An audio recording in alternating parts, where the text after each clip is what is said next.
when I was much younger, a book had come out along with a movie in the I think it was in the 70s. And it was, I don't know what the movie was entitled, but I know the book was entitled The Cross and the Switchblade. It was about a man of God, and he was from Pennsylvania, and there was a crisis taking place. There were situations that had been going on. This is back in the early 60s-ish, and the gangs that were in New York City, where it was just a very dark time, almost to a certain extent, in a slightly different way. We are in dark times, even in New York City. But I just thank the Lord for one man being sensitive to the Holy Spirit, and as a pastor, as the Lord led him. If you ever have a chance, read the book, The Cross and the Switchblade. And it is about the power of Jesus' finished work on the cross when it comes to even those that would come against to take our lives. And I think one of the key moments is when Nicky Cruz, a gang member, came against David Wilkerson, who basically had moved his life from Pennsylvania, a nice, easy, or not an easy life necessarily, but as a pastor, and had moved him to New York City. And there was an encounter where he says, as this gang member and leader had come to him with a knife, with a switchblade, and he says, even if you chop me up into 1,000 pieces, every piece will say, I love you, or something to that effect. Every piece will say, I love you. I thank God that we don't have to fear when it comes to the worst things of life, that we would run to Him, that we would trust in Him. So at this time, I want to call on Chris. Chris is going to come. He's got a few gentlemen that have come with him this morning. I want him to just say a few words, and he will introduce the team that's coming up. And I appreciate you young men. I'm meeting you. I look forward to hear what God has done in your lives. I look forward to hear the power of God in your life to change your lives, and that you would be able to share it with each and every one here. Chris, good to have you here this morning. Thank you so much for the warm welcome, and thank you, Lighthouse Church, for having us. I think that's about the best rendition of The Cross and the Switchblade I've heard in a very long time, so thank you for that. It's much appreciated. And I just want to thank you so much to all the pastors and the church family here just for making us feel so welcome this morning. It's a beautiful drive down. Thanks be to God for that, and just so glad to be with you guys. And thank you for hearing from us and supporting us and fellowshipping with us. It's a really beautiful thing. As you heard, my name's Chris. I am a fundraising manager with Teen Challenge Canada, and we serve, our team comes to you from the Ontario region, of course, from the Ontario Men's Centre in London in particular. We've been looking forward to coming to join you guys and share with you because the main focus, and that does trace back to Pastor Wilkerson's legacy, is this concept of changed lives. And we want to share that with you today and just let you know we're here 100% to be an outreach to your community, to empower you guys and anoint you guys to go into your community and your families and friends to make a difference. And also, we're 100% grateful and just willing to share with you the fruits of all your support and what it's done in the lives of the men that are here today. So I do want to give you a bit of a broader overview of what Teen Challenge Canada is in the years since The Cross and the Switchblade was such a phenomenon. So I did want to, we can click to the next slide. Thanks, guys. And just let you guys know that today, in Teen Challenge Canada, we realize that as Christians, we are still in a world around us in which we need to make a difference, much like the ministry of the early Teen Challenge centers in New York City. We still believe Jesus Christ came to us in order to seek the lost and to bind the brokenhearted, and He still calls us to do the same thing. We know that right now, here in London, where we're from, across Ontario and across Canada, there's a great need for the ministry that we are involved in, and we still feel called to serve those who are struggling with life-controlling substance addictions and to help them have an encounter and healing through Christ's transformative power. It's our desire to still help as many people as possible find the freedom of sobriety and the freedom that comes through faith in Christ. And today I do want to talk to you about addiction. It's not everyone's favorite topic. It's not always the most pleasant topic. But I want to talk about the situation of addiction in Canada and the situation of addiction recovery locally and across Canada. We will hear stories from 3 of the brave men from the Ontario Men's Centre who have faced their past. And they are with us today in the midst of the hard work of recovery. And I know that they'll say they owe it to our Lord that they're here today, but I'm very proud to get in the car with these guys on Sundays and come and visit and fellowship with folks like yourselves. It's an honor, and really proud of the men who are with us here today. Before we hear from them, I do want to let you guys know how substance abuse is affecting Canadians and look at a few stats together. So click over to the next slide as well. State of addiction in Canada, with regards to the Canadian Mental Health Association, CMHA, they've come to the conclusion through their research that nearly 6 million Canadians will meet the criteria for an addiction in their lifetime.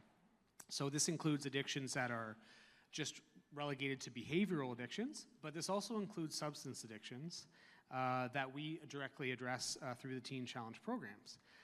So on the next slide, we do have some statistics kind of come from pre-pandemic, so you can use your analytic mind and kind of project where those will be going today. But as late as 2017, the cost to the Canadian economy of substance abuses was reported to be about $46 billion annually.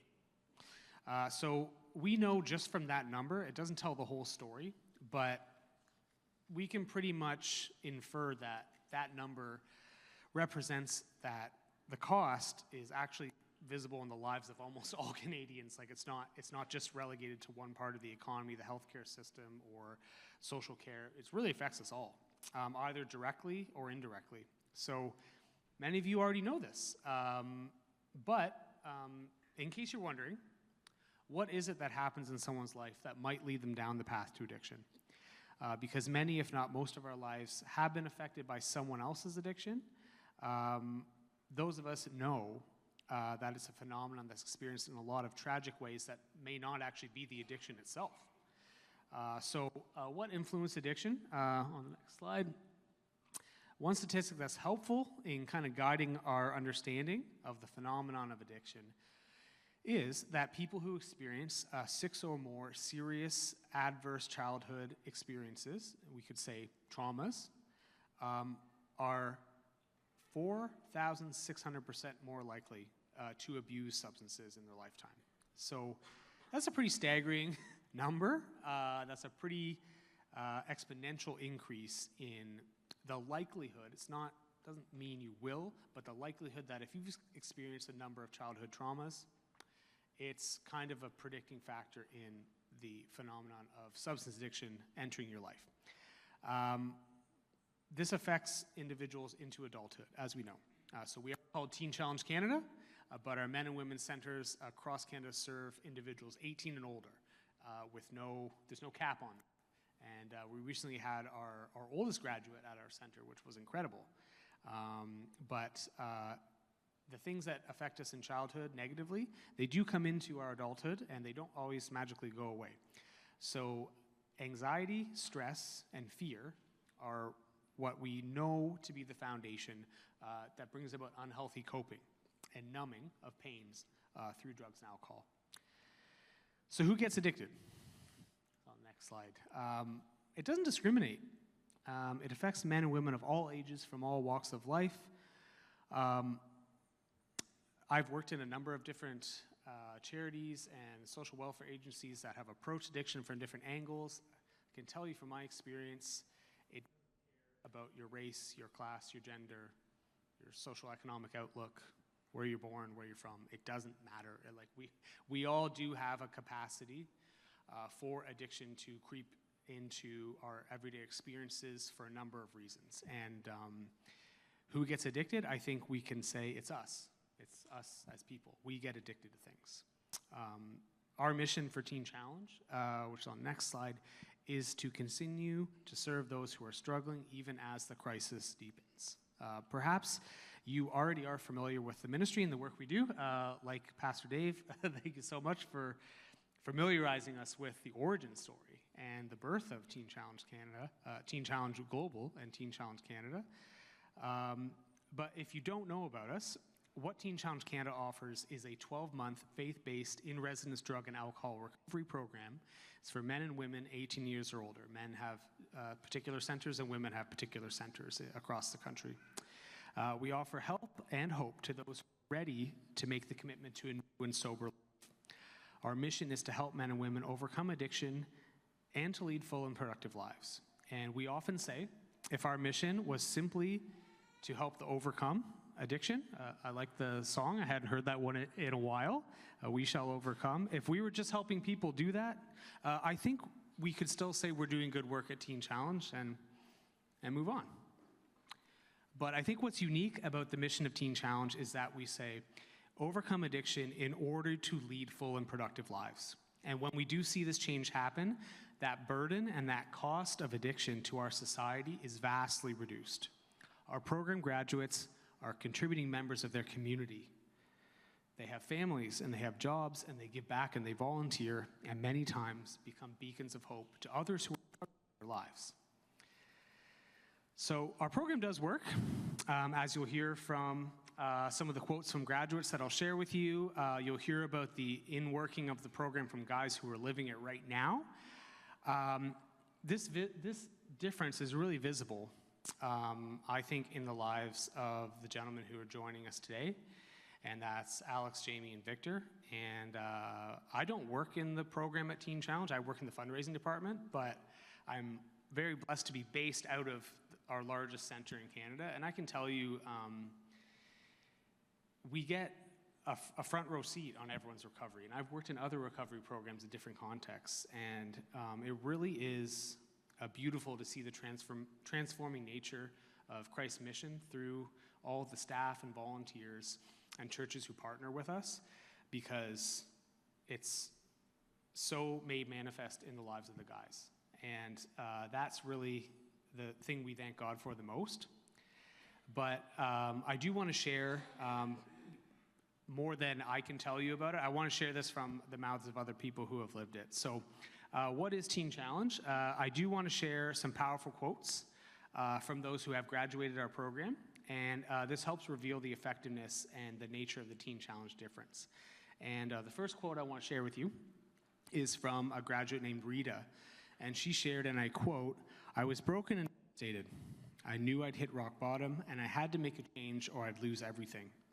And this is a feeling that is echoed by many of our students who seek refuge and restoration through the Lord's work in their lives and our programs. Teen Challenge gives them the opportunity to experience the love of Christ firsthand. We could say Jesus with skin on through the people who take part in the programs and help out.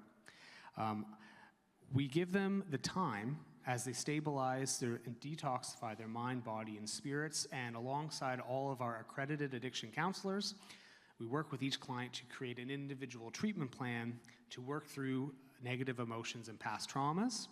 Throughout the year of the program, also, our clients learn a lot about themselves as individuals and where they stand within the Word of God. They learn healthy routines, practical life skills, and transfer to successful sober living after completion of the program. But the program doesn't end there.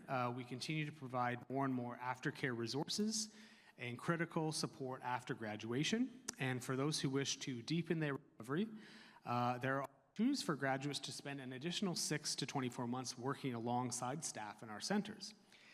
That's up to 3 years of Teen Challenge programming, investing in an individual's recovery. And I can tell you without belaboring the point, that's a long time to offer someone. That's not norm of addiction recovery, which does include an industry that is very focused on in one door and out another door, and that's just the world we live in. That's the economy we live in. Teen Challenge provides something that's much more wraparound and long-term and permanent than more quick drug and alcohol rehabilitation programs. So we have some other distinctives that make us unique, which we introduce as well. Many addiction treatment programs fall into one of three categories, and they could be immediate life-saving measures. So, your emergency room, a crash bed program, a detox program. Could be a harm reduction program, so what's referred to as safer supply or supervised consumption programs that you see in various inceptions. And there's also the kind of classic 12-step residential and outpatient programs. And a lot of these programs we're familiar with. A lot of them do work well.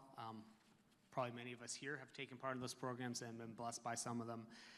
Teen Challenge is a little different because the 12 months focuses on getting at the root cause of an individual's reason for abusing substances. So two distinctives that we bring to that 12 months that we do try to outline for folks is, one is that we're all confessional Christians. It's a non-denominational charity, but every staff member, every volunteer, every group that comes in to help with us, they're all confessional Christians. And the second one is that we have really incredibly highly trained staff, in particular our accredited addiction counselors. The compassion that our staff give really help people in the program overcome major obstacles. We want to celebrate their individual successes in the stages of the program, and through merit-based training as well.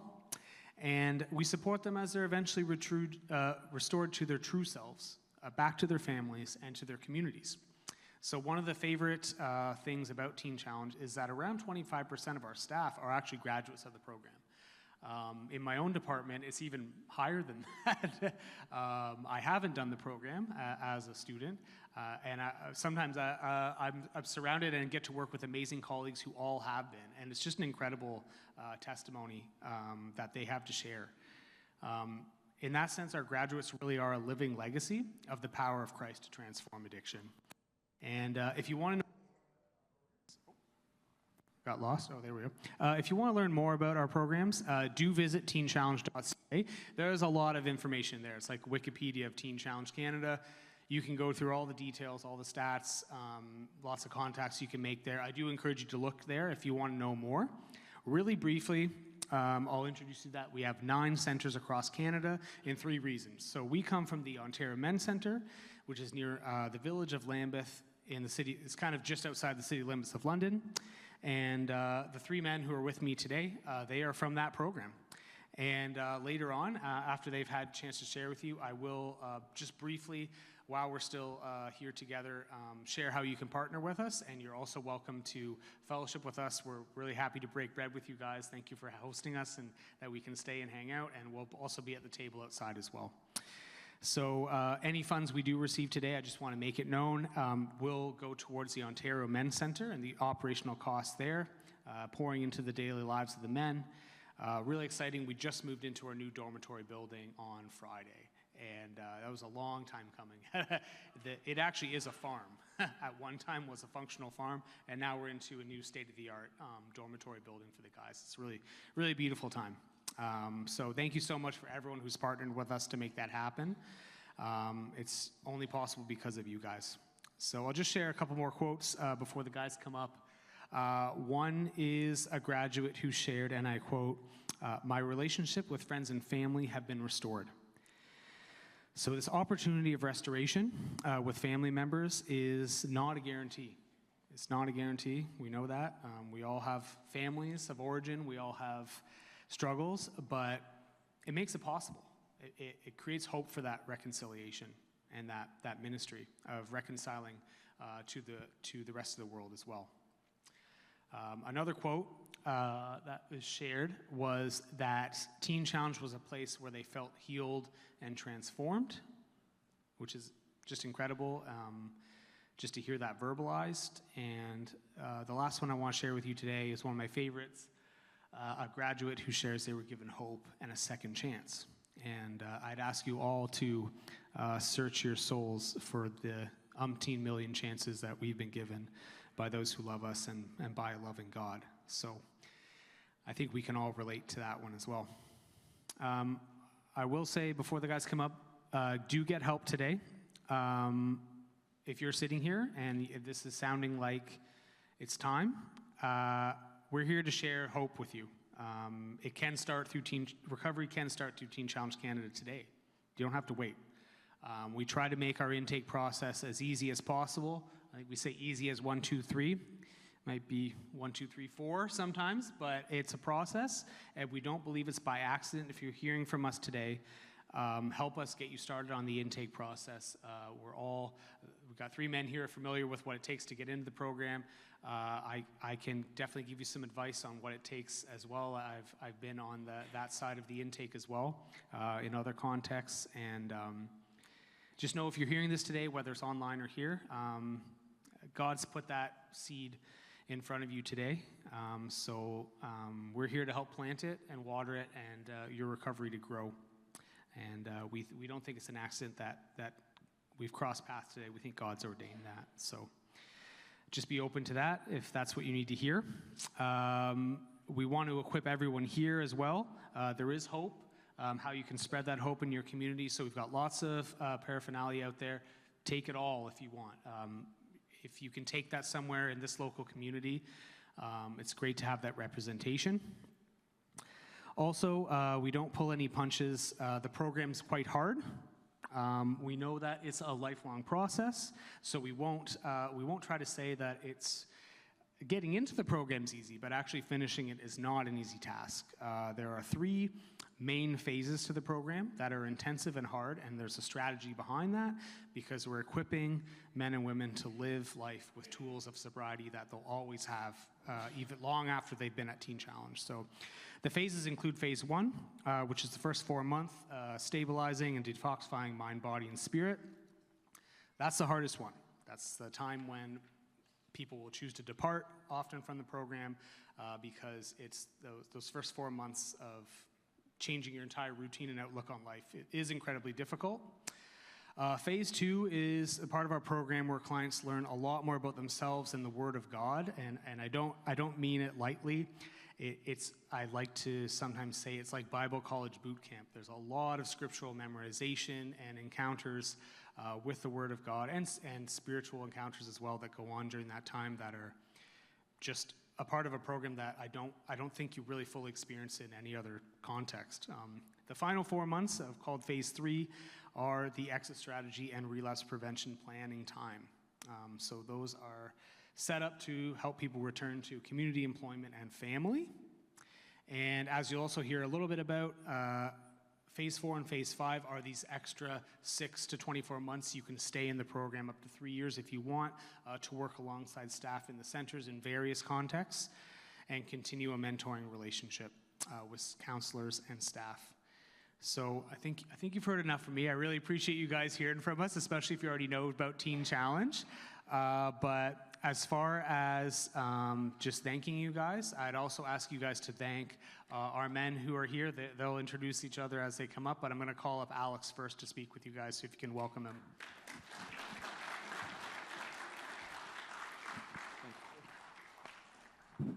Hi, everyone. Oh, the mic works. I can hear myself. You guys have a big congregation. That's lovely. It's really good. I don't really get out to a lot of big ones, but when I do, I make the best of it. So my name is Alex. I'm 28, from Windsor, Ontario.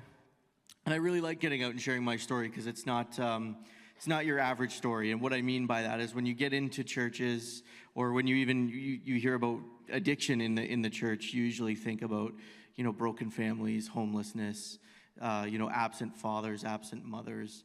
My story is a little bit different. I didn't grow up with any of that. I grew up in a pretty normal nuclear family. My mother and father have been married for 25 years. They always loved me and cared for me and nurtured me. I have a 6-year-old younger brother who I have a great relationship with today. And a lot of my trauma that they talk about up there came in the form of verbal and physical abuse at school. I wasn't somebody that ever really fit in. I was always an old soul. And what I mean by that is I was always very career-oriented. I wasn't interested in partying. I wasn't interested in going out or making friends. I knew I wanted to be successful and be rich in life, and I knew I wanted to have a good career. So I pursued those things at a very young age, and that made me odd. I never really fit in. I never went to prom. I never went to my own graduation. I never partook in any of that stuff. And I was bullied for a long time because of that, all the way through grade school and all the way through high school. At 13 years old, I had started to entertain the idea of community and wanting to have friends and friendship. So I went to a Pentecostal church one night and decided to try it out, see if, the youth group was for me.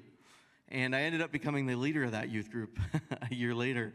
And, things were going good, and religion, not being something that is in my family at all whatsoever, started to become part of my life. And life started going good. I went off to college. I started forgetting kind of about all the stuff that had taken place in grade school and high school. I met a woman. We had ended up being together for 4 years. We moved in together at 18 years old. And life was going pretty good. I had a full-time job as an executive chef at Windsor's Caesars Casino.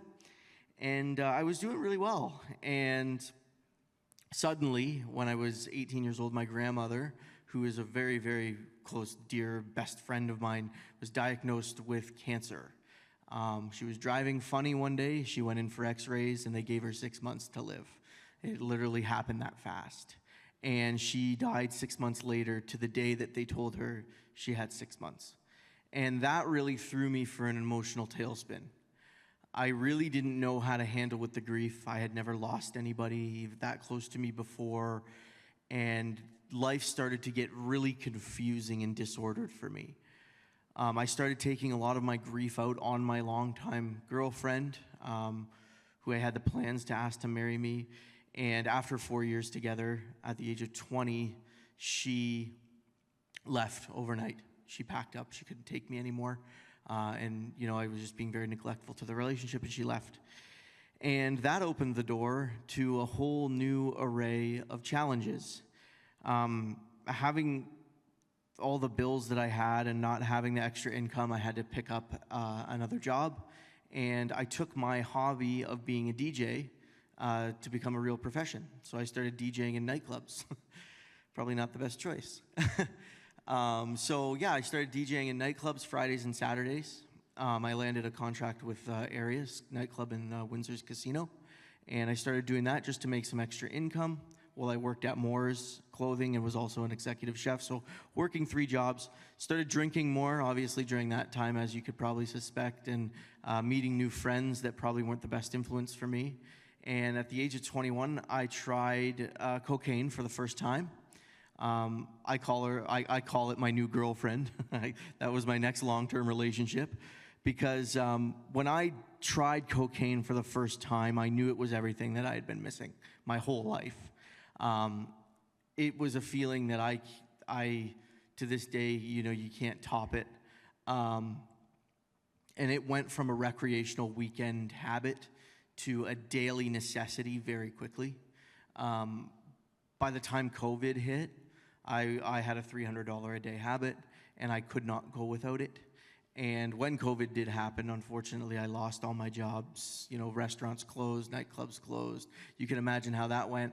And that's when I really started realizing that I had an issue.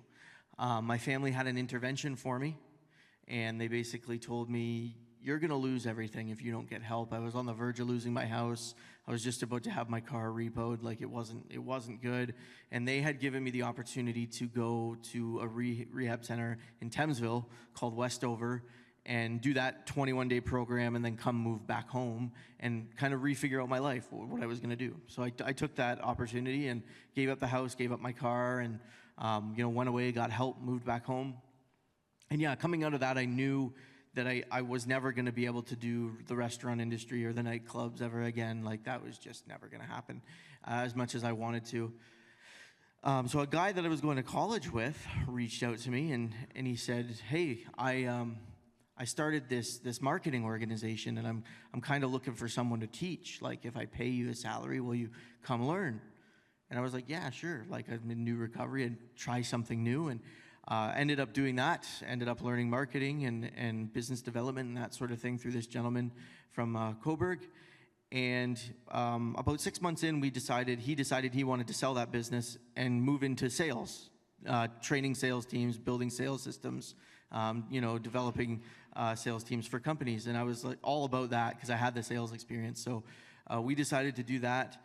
And we had planned that it would be something, over the next 5 to 10 years we nurture and, we make it, a good little nest egg for ourselves, pays our bills and, we love doing it and, just a career. But it was a lot more wildly successful than that. The company was worth, as of last September, $11 million. 3 months into the development of the company, it was worth $3.6 million.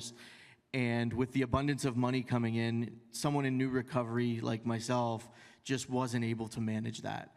My $300 a day cocaine habit became a $700 a day cocaine habit, and now I was a functioning addict.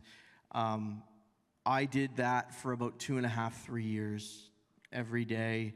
It's what I did. I got up, I worked from my home office. I had a remote job, so I didn't have to be accountable to anybody. Tried rehabs. I had been to 3 rehabs throughout that time frame. And then that all led up to 2023. We had brought a new business partner in, so now there was 3 of us. And in January of 2023, they sat me down on a Zoom meeting and basically told me that I was a mess, that I was doing more harm to the business than good, and that I needed to get straight. So that day, I looked up on Google the longest possible rehabs in Canada, and I pondered across our friend's teen challenge. And after reading about it, I was like, there's no way. It's not happening. You cannot lock me up somewhere for 12 months. Not going to happen. So I trashed the idea and tried to get sober through AA. And my AA sponsor one night on the way home from a meeting said, hey, have you ever heard of Teen Challenge? And then I got those spiritual goosebumps. And I was like, I know what this is, and I'm totally ignoring it. I'm not doing it. So I let it ruminate for a little bit, and then about a month later, the Teen Challenge outreach team came to the church that I attended. And the funny thing is, I hadn't been to church in probably about 6 years at this point. I just decided to go one random Sunday. I didn't even know what was going on, and these guys were there. And that's when I knew there was kind of something going on. So I was like, okay, I see what's going on. I'll give it a go. I'll shut my family up, I'll shut my work up, I'll go to this thing, and I'll just do what I need to do and get it over with. So in May of 2023, I came into Teen Challenge for the first time, and I stayed until February of last year.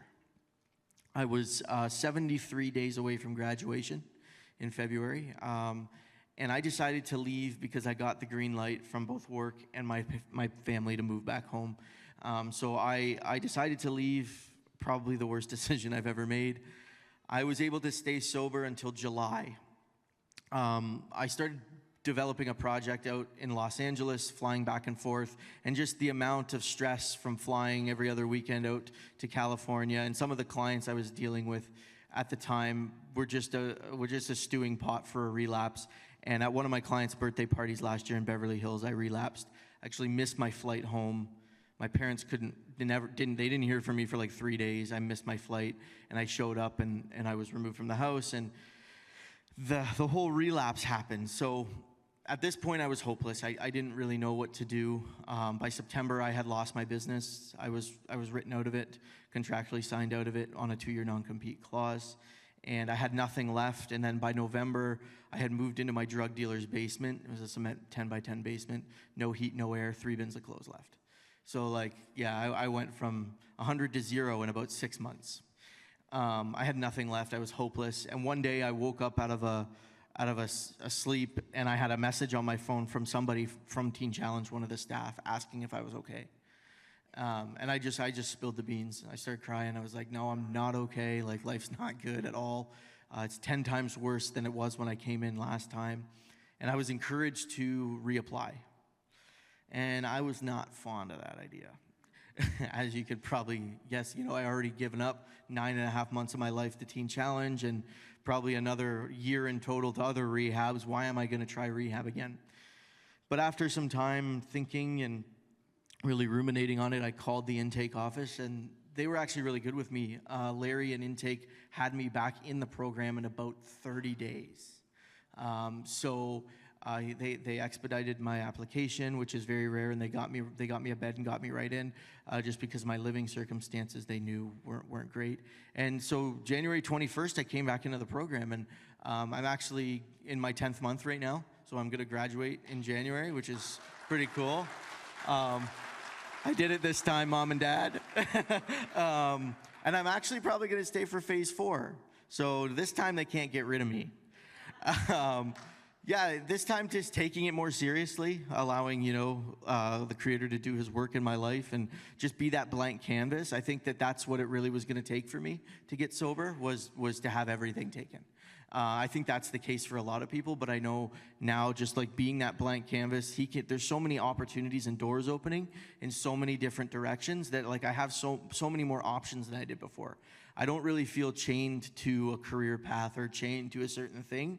I have so many directions I can go, so it really has been a freeing experience, and I am very grateful for not only the first chance, but the second chance that Teen Challenge has given me, and the unlimited chance that the Creator's given me, because without his strength and the ability to persevere given to me, I wouldn't be here right now. I should have been dead a million times over.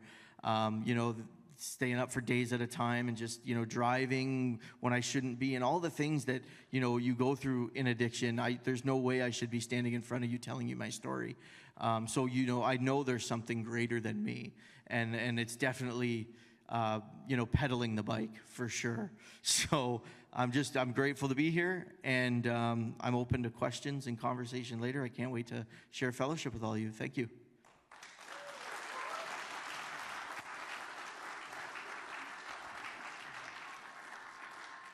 Thanks so much, Alex. And without further ado, we'll ask Jamie to come up and share with us as well, so we welcome him.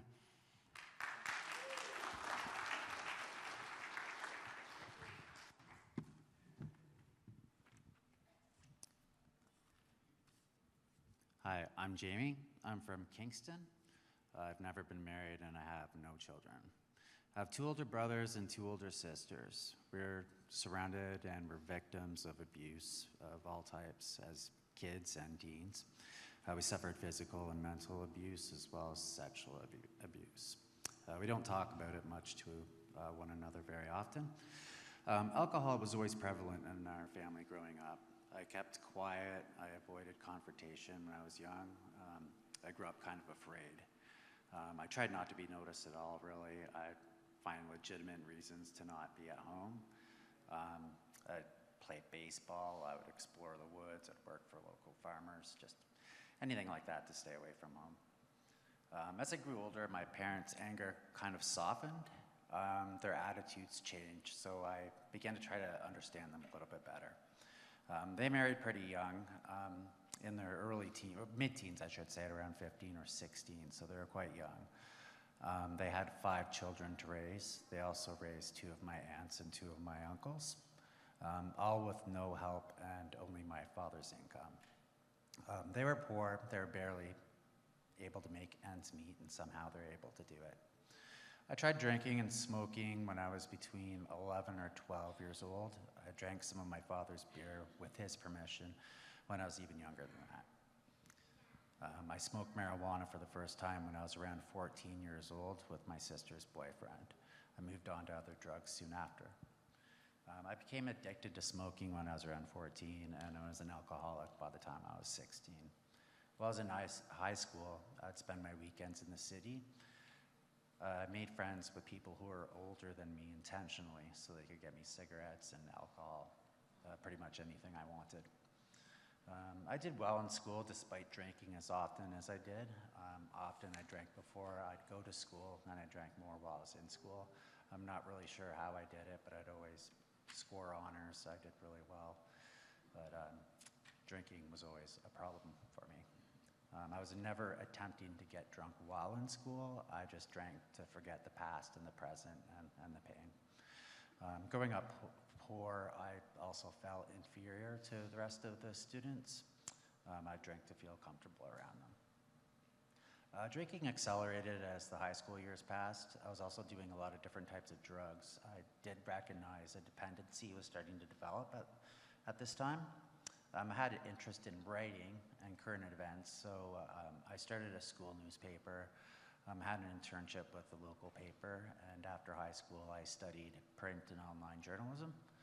I worked in various fields after that. Then I began doing the one thing I swore I would never do, and that was drinking on the job. And so I knew it was getting out of control then. I quit journalism permanently and quit working altogether for a while, or I was simply fired. I went out to bars and pubs, clubs all the time. I would even go to crack houses, not to use, just to hang out because I had no friends, and I would drink there. When I went back to work, I had a variety of different jobs. Drinking was still a huge issue, and I couldn't keep a job for long. Sometimes I would awake in a ditch or a field, under a bridge, under some stairs, or in an abandoned house. I would have no idea how I got there often. I tried to quit drinking through all of this. I tried AA, I tried NA, I tried going to church.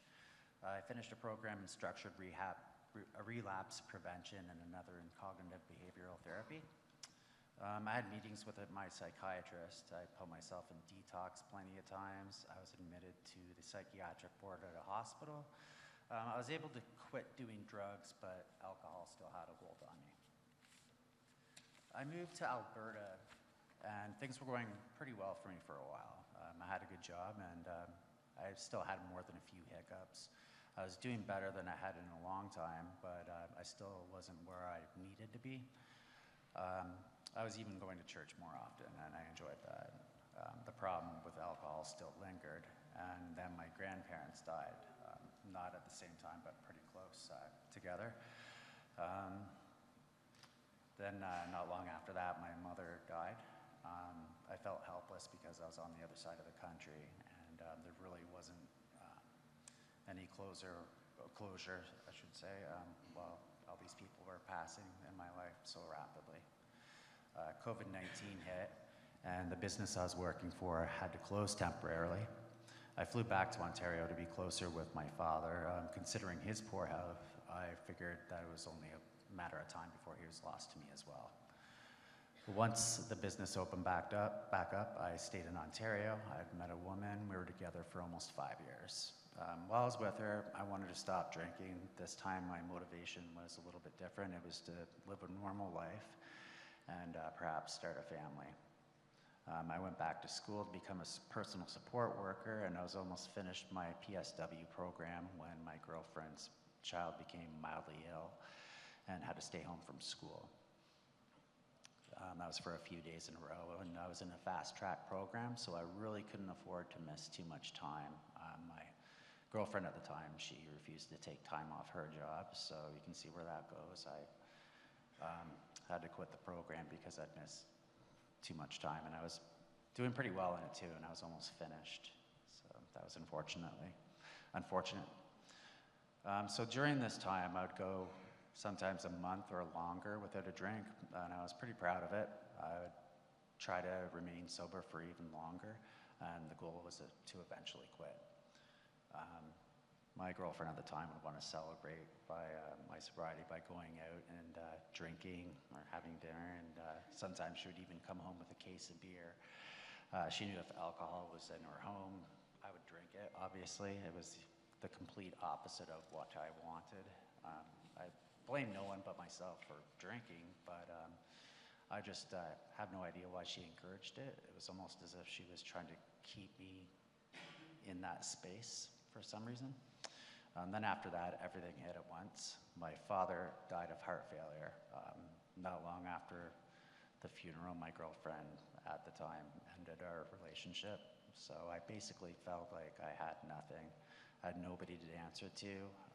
Anybody that I really cared about was gone. I didn't really feel like I had anything to look forward to.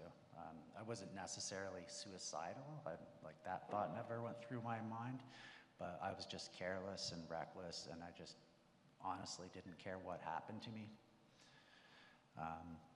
I started drinking whiskey and rum again. I didn't go back to drugs, thankfully.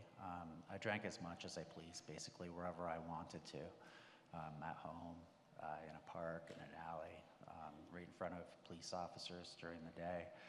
I was almost asking to be caught, and that's, pretty a far cry from what I was like when I was a child, when I was trying to hide from people. I was in the hospital with alcohol-related illnesses more times than I prefer to count. Cirrhosis of the liver, alcohol poisoning, psychosis, extreme withdrawals, the list goes on. One day I became more intoxicated than I had thought. I began the day behind City Hall in Kingston. I was at a picnic table writing in my journal while drinking. That's something I come to do pretty often, just write in my journal and drink. Occasionally I'd read and fill out a self-help book on alcoholism while I was busy getting drunk, which obviously made no sense, but that's how, diluted I was. My sense of reality was pretty much shot. So anyhow, I had to go to the washroom one day, and while I was sitting behind City Hall, and in order to get to that washroom, I had to walk down this spiral set of stone stairs. I don't remember how I got to the bottom, I just know that I did. I was told by somebody that I'd had a seizure at the top of the stairs and fell all the way to the bottom. Somebody called 911. I remember waking a few times briefly. I was on my cell phone with my sister. She had called, and some passerby was kind enough to give the phone to me. The second thing I remember, EMTs were cleaning blood off of my face and putting a brace around my neck. I woke again at the hospital, and my sister was there. I was in critical condition. They were running a bunch of tests on my neck and my spine. Luckily, there was nothing too serious. I have pain there now, but it's, like I said, it's nothing too serious, thankfully. I'd already planned to come to Teen Challenge before this all occurred, because basically I knew I had nothing, nowhere else to go. Nothing was working. But going through that experience just sort of reiterated that, I had to get this done sooner rather than later, because obviously I was going down the wrong path. I needed a safe place to stay, so my sister allowed me to stay with her until I had everything finished to come to Teen Challenge. I only left to go to necessary appointments. I didn't even vote in the federal election. I figured, if I stepped foot outside, then the temptation was too high for me to go and get a bottle of alcohol or something like that. So, at least I had the self-control for once to stay inside. So I learned of Teen Challenge from a friend of mine in Alberta. He's a devout Christian, and he'd heard about it through the church that he was in. I needed to try a different approach to sobriety. And in the past, I could quit drinking for a while, but it was nothing permanent, and there was nothing to fill that void that I had. Right now, I'd say my relationship with Jesus is in an educational and sort of an exploration stage, if I could call it that. I wasn't really familiar at all before with Christianity. Before I came into Teen Challenge, I thought I knew a little bit, but I really didn't.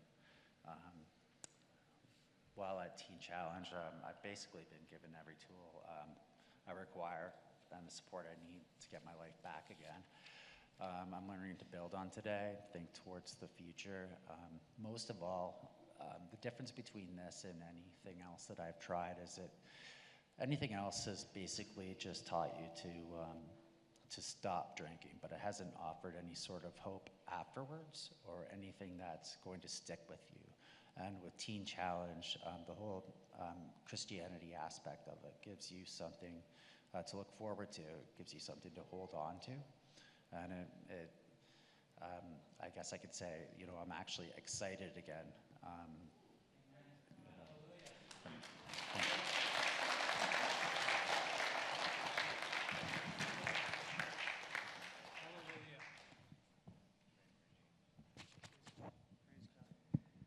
Thank you so much, Jamie, for sharing with us. And without further ado, we also want to welcome up Victor. Thank you so much.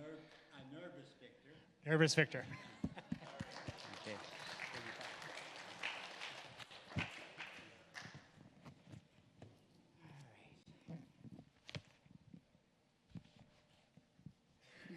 Okay. All right, my name is Victor Melanson.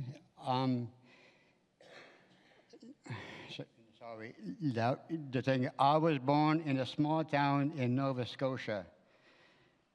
When I turned 14 years old, my dad decided to turn the family home into a bootlegger's home. So all the time there was people drinking beers and having fun. So I started drinking with them. So by the time that I was 16 years old, I was a full-fledged alcoholic.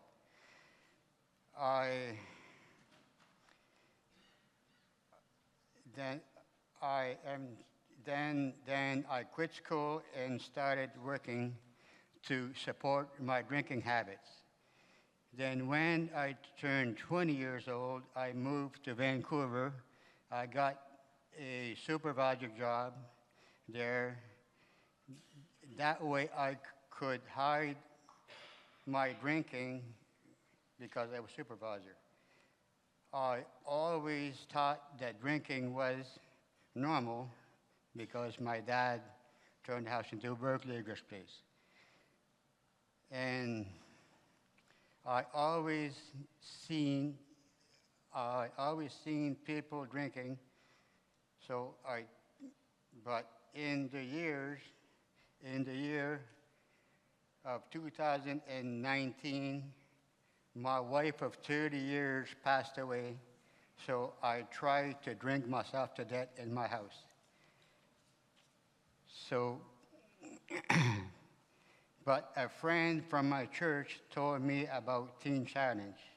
So I came to here at Teen Challenge in April 15th, and I've been sober for 7 months now. And this is the first time that I opened the Bible at Teen Challenge, and the Lord has showed me the way. And I learned a lot about God, and if it wouldn't be for God in Teen Challenge, I don't know where I'd be today. I'd probably be dead.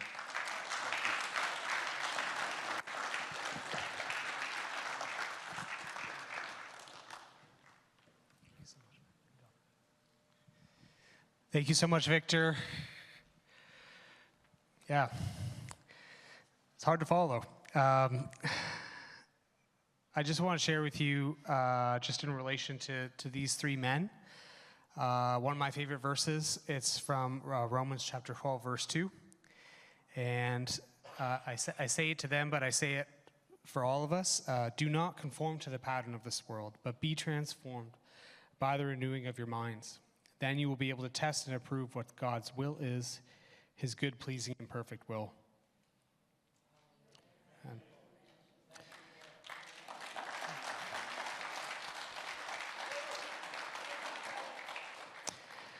The stories we've heard today from these men who've experienced the gospel firsthand in their lives is just incredible. There's no doubt to me that your lives and your destinies and destinations have been changed now and are being transformed. Hearing these stories of overcoming addiction is powerful, isn't it? If you are as moved as I am by these stories of transformation, I do recommend you check out a website which is called changelives.ca. I think we have it on the next slide. It's a really great tool to learn more about addiction, but actually its purpose is to be an outward-facing media from Teen Challenge to the community, to people in your lives.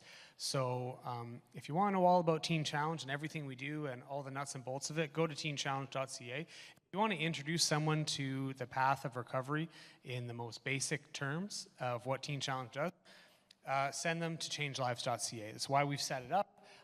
It's really helpful, and if you can't hear it firsthand from some of our awesome students, have someone hear it from changelives.ca. Really great material to use and to freely share with the people in your lives who need to hear about transformation. But we do have something to ask you on behalf of Teen Challenge Canada. You can help those who are caught in addiction, and we do ask, and we thank you for your amazing support as a congregation, but we do ask you as individuals too to consider if you can financially partner with the mission of Teen Challenge, whether it's by one-time gift or whether it's by joining what we call the Journey Sponsorship Committee, which is another great website we have. If you need another website, is thejourney.ca, which is our national community of sponsors and fundraising. So your support helps us make a difference in the lives of those struggling, and in particular in the Ontario Men's Centre region, which we are coming to you from today. A little bit of information on the Journey. It's a really exciting program at Teen Challenge, and we're grateful for folks who do give regularly because we do believe it puts victory over addiction within reach for the most clients we can possibly help. It eliminates the financial barriers for people coming into the program. So I will share with you that we are a program that accepts $1,100 for a person to come in for the entire year, and while that's pretty low in terms of a recovery program, that's still a barrier for many people. So we're just grateful to everyone who helps make that possible. Folks who support us through the Journey program really provide, aside from helping getting guys into the program, is meeting the operational costs of the center day by day, which, you know, as I'm sure we all know, we all run our own little economies for ourselves and for our businesses or the things we do. It gets increasingly more challenging to meet these demands, so we thank everyone for helping us meet those year in, year out. You've probably received a Journey brochure on your way in. Thank you for helping with that. If you want to hear more about that, we're here as long as you need us today to talk about it, but really the crux of it is $20, $50, $75 a month. Every one of these recurring gifts really helps the mission of Teen Challenge continue onward. But more importantly than financial partnering, just is the ordained mission that we do serve, and we do ask you as just fellow believers, just keep praying for us. And we'll keep asking you to pray for us. We'll keep reminding you to pray for us, for our staff, for our volunteers, for our students, for our finances, for our centers, our buildings, and really pray for our continued just boldness to continue this mission and to grow it. So I ask that from you, and I'll share one more quote, which I can read to you before we go, and it's that Teen Challenge is far more than a drug and alcohol rehabilitation center. It's a place of true healing. And we believe we exist now to continue to answer God's call to those who are vulnerable and suffering. We continue to extend the healing hand of God to those who are struggling with addiction in particular.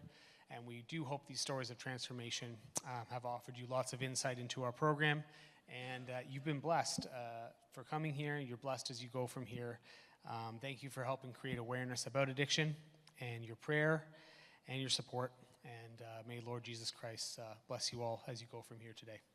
Amen. Hey, Lighthouse Church family. Thanks so much for tuning in to another one of our sermons. We have a couple more curated for you here and here. Make sure you press the like button, and if you want to see more of these sermons, press the subscribe button down below. And if you want to tune into our live streams, they're every Sunday at 10 a.m. at lighthouseniagara.com. God bless you. Have a great day.